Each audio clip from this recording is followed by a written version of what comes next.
आज का बाइबल का वचन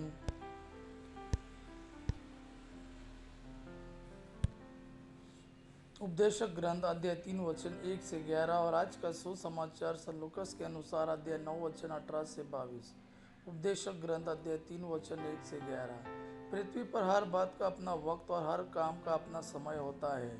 प्रसव करने का समय और मरने का समय, रोपने का समय और पौधा उखाड़ने का समय, मारने का समय और स्वस्थ करने का समय, गिराने का समय और उठाने का समय, रोने का समय और हंसने का समय, विलाप करने का समय और नाचने का समय, पत्थर बिखेरने का समय और पत्थर एकत्र करने का समय, आलिंगन करने का समय और आलिंगन नहीं करने का समय, खोजने का समय और खोने का समय, अपने पास रखने का समय और फेंक देने का समय, फाड़ने का समय और सीने का समय, चुप रहने का समय और बोलने का समय, प्यार करने का समय और बैर करने का समय, युद्ध का समय और शांति का समय।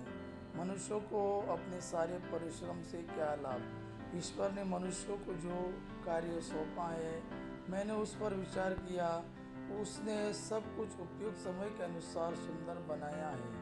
उसने मनुष्यों को भूत और भविष्य का विवेक दिया है, किंतु ईश्वर ने प्रारंभ से अंत तक जो कुछ किया उसे मनुष्य कभी नहीं समझ सकता। आज का सुसमाचार सन लूकास के अनुसार अध्याय 9 वचन 18 से 22। ईसा किसी दिन एकांत में प्रार्थना कर रहे थे और उनके शिष्य उनके साथ थे। ईसा ने उनसे पूछा, मैं कौन हूँ, इस विषय में लोग क्या कहते हैं?